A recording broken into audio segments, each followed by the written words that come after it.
ఆంధ్రప్రదేశ్లో రాజకీయాలను షేక్ చేసిన లిక్కర్ స్కామ్ మరో మలుపు తిరిగింది.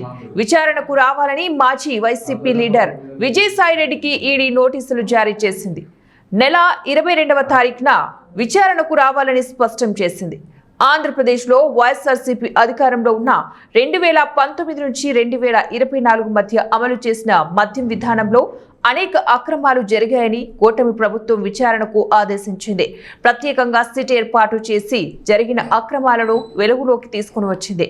ఈ కుంభకోణంలో భారీగా నగదు దారి మళ్లినట్టు తేలడంతో ఈ కేసులోకి ఈడీ ఎంట్రీ ఇచ్చింది. మనీ లాండరింగ్ ఆరోపణలతో పలువురు రాజకీయ నాయకులను, అధికారులు, వ్యాపారులను కూడా ఈడీ విచారించింది. విదేశాలకు నగదు తరలించి బ్లాక్ అండ్ వైట్ చేసుకున్నారనే ఆరోపణలతో పాటు గత ఎన్నికల్లో ఆ డబ్బులు వాడుకున్నారనే అనుమానం ఉన్నందున మరింత లోతుగా దర్యాప్తు చేయాలని ఈడీ నిర్ణయించింది. అందులో భాగంగా నాటి ప్రభుత్వం పార్టీలో కీలకంగా ఉన్న విజయసాయిరెడ్డిని ఈడీ విచారణకు పిలిచింది.